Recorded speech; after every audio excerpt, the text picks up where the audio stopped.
राज्याचे उपमुख्यमंत्री म्हणून शपथ घेतील श्री अजित आशाताई अनंतराव पवार।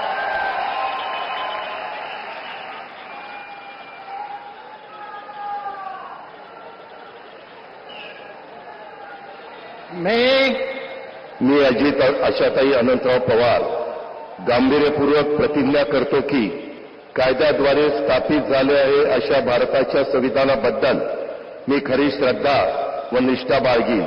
मी भारताची सार्वभौमता व एकात्मता उन्नत राखीन। मी महाराष्ट्र राज्याचा उपमुख्यमंत्री म्हणून माझी कामे निष्ठापूर्वक व विवेक बुद्धीने पार पाडीन आणि संविधान व कायदा यानुसार सर्व तऱ्हेच्या लोकांना मी निर्भयपणे व निपक्षपातीपणे तसेच कोणाच्याही विषयी महत्त्वभाव किंवा